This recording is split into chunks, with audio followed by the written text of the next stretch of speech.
Delighted to be here and to talk to you about a subject dear to my heart, which is beauty. I do the philosophy of art, aesthetics, actually for a living. I try to figure out intellectually, philosophically, psychologically, what the experience of beauty is, what sensibly can be said about it, and how people go off the rails in trying to understand it. Now, this is an extremely complicated subject.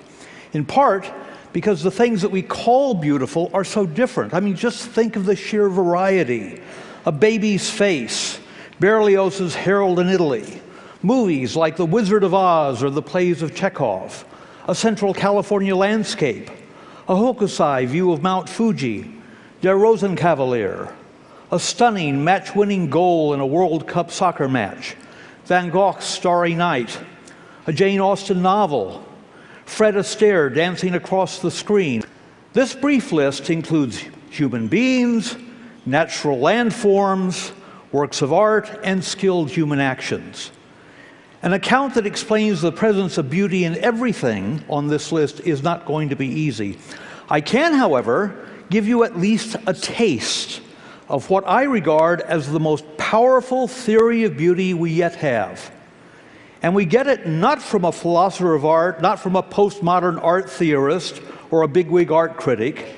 No, this theory comes from an expert on barnacles and worms and pigeon breeding. And you know who I mean, Charles Darwin. Of course, a lot of people think they already know the proper answer to the question, what is beauty? It's in the eye of the beholder. It's whatever moves you personally. Or, as some people, especially academics, prefer, beauty is in the culturally conditioned eye of the beholder. People agree that paintings or movies or music are beautiful because their cultures determine a uniformity of aesthetic taste. Tastes for both natural beauty and for the arts travel across cultures with great ease. Beethoven is adored in Japan. Peruvians love Japanese woodblock prints. Inca sculptures are regarded as treasures in British museums, while Shakespeare is translated into every major language of the earth. Or just think about American jazz or American movies. They go everywhere. There are many differences among the arts, but there are also universal cross-cultural aesthetic pleasures and values. How can we explain this universality? The best answer lies in trying to reconstruct a Darwinian evolutionary history of our artistic and aesthetic tastes. We need to reverse engineer our present artistic tastes and preferences and explain how they came to be engraved in our minds by the actions of both our prehistoric, largely Pleistocene environments where we became fully human, but also by the social situations in which we evolved. This reverse engineering can also enlist help from the human record preserved in prehistory. I mean fossils, cave paintings, and so forth. And it should take into account what we know of the aesthetic interests of isolated hunter-gatherer bands that survived into the 19th and the 20th centuries. Now, I personally have no doubt whatsoever that the experience of beauty, with its emotional intensity and pleasure, belongs to our evolved human psychology. The experience of beauty is one component in a whole series of Darwinian adaptations. Beauty is an adaptive effect which we extend and intensify in the creation and enjoyment of works of art and entertainment. As many of you will know, evolution operates by two main primary mechanisms. The first of these is natural selection, that's random mutation and selective retention. Along with our basic anatomy and physiology, the evolution of the pancreas or the eye or the fingernails, natural selection also explains many basic revulsions, such as the horrid smell of rotting meat, or fears, such as the fear of snakes or standing close to the edge of a cliff. Natural selection also explains pleasures, sexual pleasure, our liking for sweet, fat, and proteins, which in turn explains a lot of popular foods, from ripe fruits through chocolate malts and barbecued ribs. The other great principle of evolution is sexual selection, and it operates very differently. The peacock's magnificent tail is the most famous example of this. It did not evolve for natural survival. In fact, it goes against natural survival. No, the peacock's tail results from the mating choices made by peahens.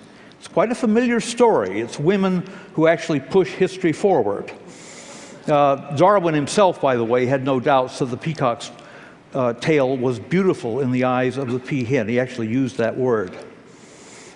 Now, keeping these ideas firmly in mind, we can say that the experience of beauty is one of the ways that evolution has of arousing and sustaining interest or fascination, even obsession, in order to encourage us toward making the most adaptive decisions for survival and reproduction. Beauty is nature's way of acting at a distance, so to speak. I mean, you can't expect to eat an adaptively beneficial landscape, and would hardly do to eat your baby or your lover. So evolution's trick is to make them beautiful, to have them exert a kind of magnetism, to give you the pleasure of simply looking at them. Consider briefly an important source of aesthetic pleasure, the magnetic pull of beautiful landscapes.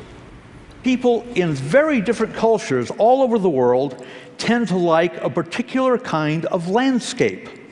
A landscape that just happens to be similar to the Pleistocene savannas where we evolved. This landscape shows up today on calendars, on postcards, in the design of golf courses and public parks, and in gold-framed pictures that hang in living rooms from New York to New Zealand.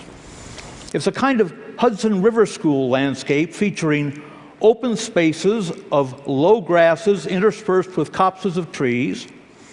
The trees, by the way, are often preferred if they fork near the ground. That is to say, if they're trees you could scramble up if you were in a tight fix. The landscape shows the presence of water directly in view, or evidence of water in a bluish distance, indications of animal or bird life, as well as diverse greenery, and finally, get this, a path or a road, perhaps a riverbank or a shoreline, that extends into the distance, almost inviting you to follow it. This landscape type is regarded as beautiful even by people in countries that don't have it. The ideal savanna landscape is one of the clearest examples where human beings everywhere find beauty in similar visual experience.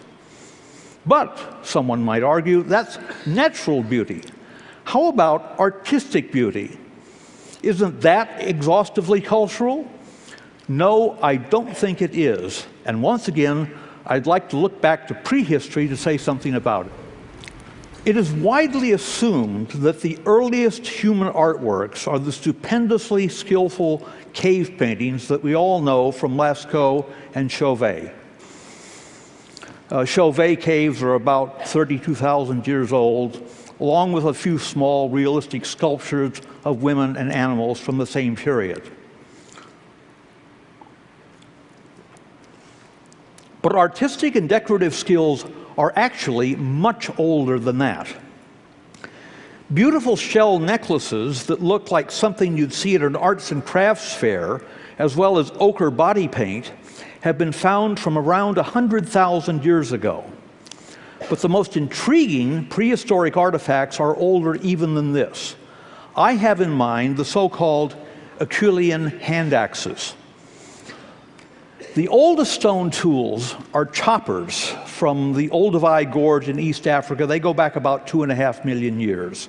These crude tools were around for thousands of centuries until around 1.4 million years ago, when Homo erectus started shaping single thin stone blades, sometimes rounded ovals, but often in what to our eyes, an arresting symmetrical pointed leaf or teardrop form. These Acheulean hand axes, they're named after Saint-Achille in France, where finds were made in the 19th century, have been unearthed in their thousands, scattered across Asia, Europe, and Africa. Almost everywhere Homo erectus and Homo ergaster roamed. Now, the sheer numbers of these hand axes shows that they can't have been made for butchering animals. And the plot really thickens when you realize that, unlike other Pleistocene tools, the hand axes often exhibit no evidence of wear on their delicate blade edges. And some, in any event, are too big to use for butchery. Their symmetry, their attractive materials, and above all, their meticulous workmanship are simply quite beautiful to our eyes, even today. So, what were these ancient, yet, they're ancient, they're foreign, but they're at the same time somehow familiar. What were these artifacts for? The best available answer is that they were literally the earliest known works of art. Practical tools transformed into captivating aesthetic objects, contemplated both for their elegant shape and their virtuoso craftsmanship. Hand axes mark an evolutionary advance in human history, tools fashioned to function as what Darwinians call fitness signals. That is to say, displays that are performances like the peacock's tail, except that unlike hair and feathers, the hand axes are consciously, cleverly crafted. Competently made hand axes indicated desirable personal qualities: intelligence, fine motor control, planning ability, conscientiousness, and sometimes access to rare materials. Over tens of thousands of generations, such skills increased the status of those who displayed them and gained a reproductive advantage over the less capable. You know, it's an old line, but it has been shown to work. Why don't you come up to my cave so I can show you my hand axes? Except, of course, what's interesting about this is that we can't be sure how that idea was conveyed, because the Homo erectus that made these objects did not have language. It's hard to grasp, but it's an incredible fact. This object was made by a hominid ancestor, Homo erectus or Homo ergaster, between 50 and 100,000 years before language. Stretching over 1 million years, the hand axe tradition is the longest artistic tradition in human and proto-human history.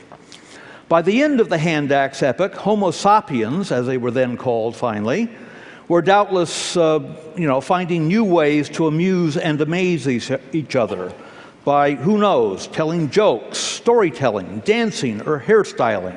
Yes, hairstyling, I insist on that. For us moderns, virtuoso technique is used to create imaginary worlds in fiction and in movies, to express intense emotions with music, painting, and dance. But still, one fundamental trait of the ancestral personality persists in our aesthetic cravings: the beauty we find in skilled performances.